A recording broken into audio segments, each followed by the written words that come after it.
viva! Congolais, viva!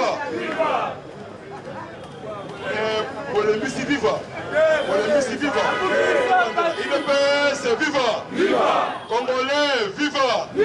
Parti au pouvoir, viva! Viva! Tu sais que les gouvernements national.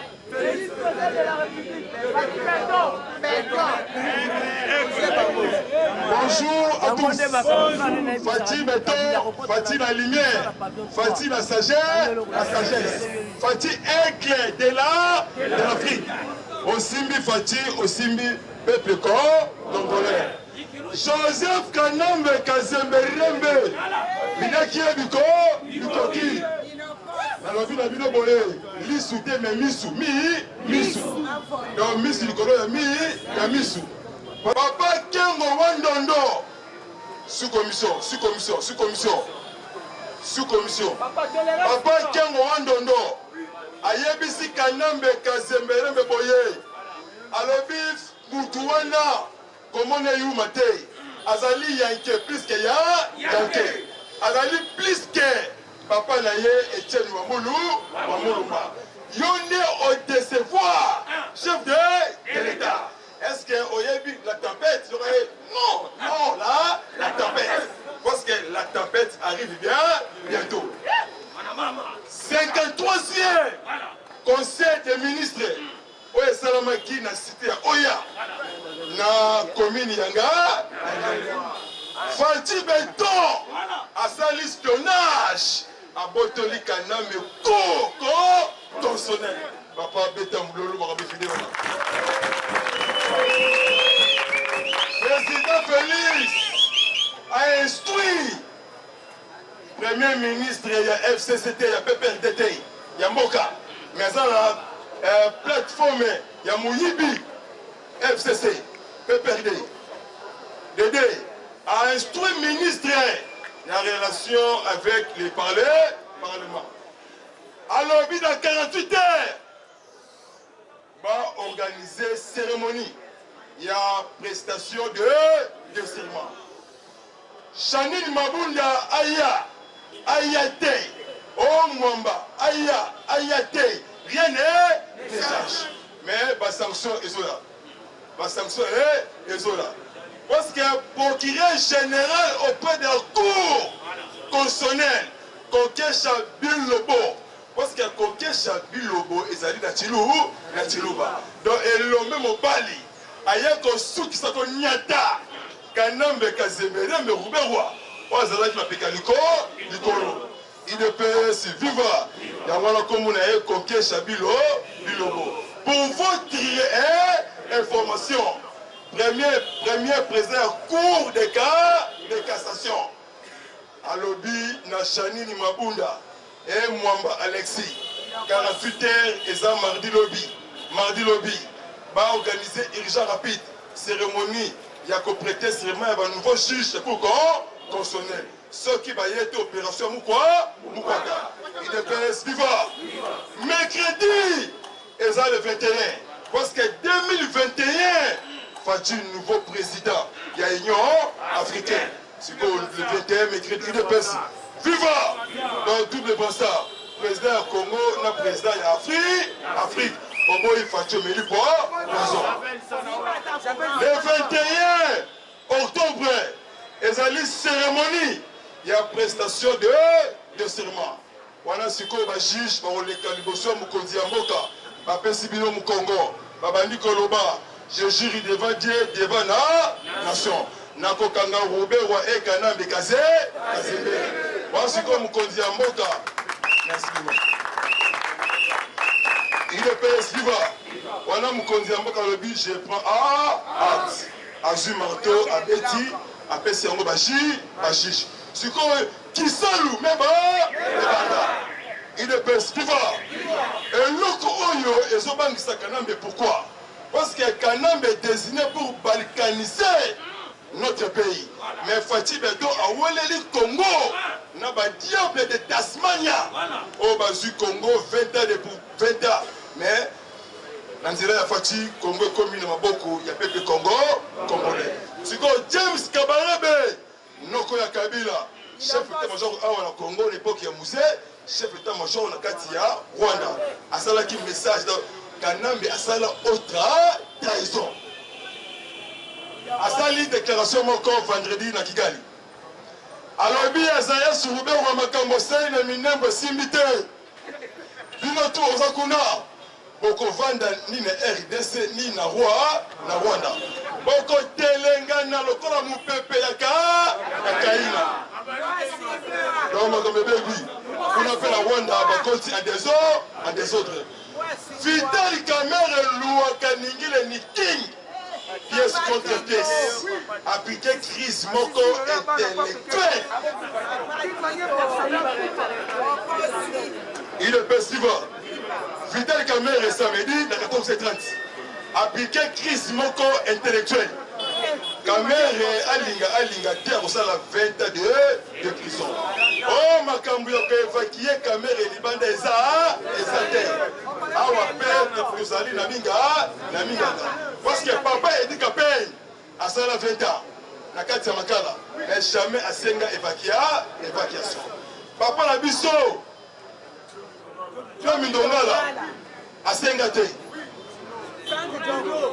Putina asenga te. Chef Coco à Sengate.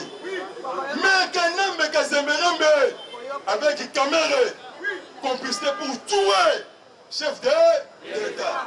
C'est que la côte la politique de PES. Viva! Président Trump, président américain. Azala qui la campagne électorale. Na ville moko ya Benoît. Dans Trump a connu kuna. Il est PES. Viva! Alobi Nabi na coronavirus. Na zone ici qu'on a force pour sauver le peuple africain. Et puis c'est africain boy. Bon sungangai, bon élire ngai deuxième mandat.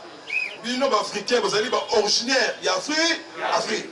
D'abord quand on a bino, vous allez africain. Et puis si yo Trump a mis ma mise, yo va Trump. Alors bi muninga ngai, camarade ngai, collègue nanga, na Afrique, précisément RDC. Azali na droitier. Ndenge monangai président américain Trump. Cette fois-ci, tokosangana siko ngana ye totombola Afrique. Abi va continent tout le monde. Ouais, ezali pauvre. Ezali na Afrique. Alors le peuple africain fongola mis zonga mutu. Dans la CLC discours tout l'Africain. Babani c'est comme ça la campagne électorale il y a président Trump. Parce que Trump est fatigue égale la libération totale. Voilà. Il y a un peuple africain. Il le fait viva. Les lois, les 20 minembwe, mais c'est Azès Roubewa. Les 20 minembwe, n'a Pinembwe. Parce que Pinembwe opposant manipulé. Les lois, les 20 minembwe, Azès Roubewa, Liboso. Il y a des députés dans l'Assemblée nationale. Parce que l'oko oyo, immunité parlementaire. Parce que le premier président de la Cour de cassation, il faut vendre bien dans l'ongolais loko wana. Parce qu'il y a des députés, ministres et professeurs et nationaux, bangondi basali ba crime, génocide, ba bumetebele. Sikoyo, moi kangaye ezati. Yambala oyo ba okanga ba toi à des autres. Président Trump dans la signaki semaine wana 700 maris américains au bazaka na Somalie bazwa na Afrique na kati RDC lobi na Sud Kivu armée congolaise et lancé message bakangi Starit Kikuni azali rebelle rwandais Starit Kikuni azali rwandais Bakanga qui est lobby dimanche. Pourquoi? Parce qu'il y a abomi bateau en dessordre de la Sud Kivu, na Shabunda, c'est-à-dire territoire. Dans Bakangi, et ça lit des bandades, Nangambu ya Kigali, ya Rwanda. Bamoni qu'est-ce que Congo comme pays moko respecté dans le monde. Justice. Parce que bientôt, na Messe na Combo, il y a Bochap. Dossier Yassinel Ezongi. Dossier à 32 millions de dollars américains. C'est une facturation à Yassinel. oyo eutaki na Congo Brazzaville. Mais ye ayebisa biso boye mbongo wana ekoyaki na mai na ngambo wana. Mais akobimisa mbongo na malombe.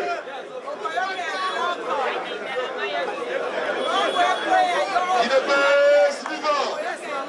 Il est vivant. Mon maman, Mambou Masso. Eh, Mambou Masso Belé. Mambou Masso Belé. Damboué Mwamba Alexis. Bientôt aux arts. L'obus le 18 octobre. Et ça là qui 22 ans, il y a crash avion. Oui, bien, gros. Merci, lobby et bimi. 22 ans, il y a crash avion. Oui, c'est la machine à Maniema. Mwamba Tambo Alexis, Azala qui porte-parole. Il y a RCDGO, plus de 50 civils, 43 civils, 7 membres de l'équipage, il y a avion. Compagnie aérienne Kali. Oui, pour Maki Lobby, c'est quoi Azarias Robert on a vu pourquoi pourquoi parce qu'il y a comme un problème mental. C'est quoi Joseph Kabila a commis maté. Alors ça la prison Awa Nakicha ça. La pavillon 3. On va bomber ça qui va tirer couler, va tirer ma minda, va tirer naki climatisé. Parce que Robert Azarias, il y a qui est Bikoki. Pendant qu'il est vers à la fin, il y a pas qui est ça là, il est pèse vivant. Nakati a assemblée. En tout cas, Janine Mabou est sorcier. Révélation Ebimi. Révélation Ebimi. Oui, Zali Parlement debout, Kuna Parlement assis. C'est comme tous les mouvements suspectés, ils ont contrôlé le Parlement debout. Makambu ya motion contre Fati et puis Inama parce que Fati a subi tout aux défense, aux justice, au coup constitutionnel dans ma beaucoup le chef de l'État. Boyoka tebi yoka. Il y a réseaux sociaux, YouTube, pour le chef de l'État. Parce que le chef de l'État a fandi si bango tout à chez nous. Les basaboy barozo ngate. Kanambe Kazemberembe a kozonga na quel mécanisme. Mais Kanambe a kota qui Sénat et ça là qui sous pression extérieure.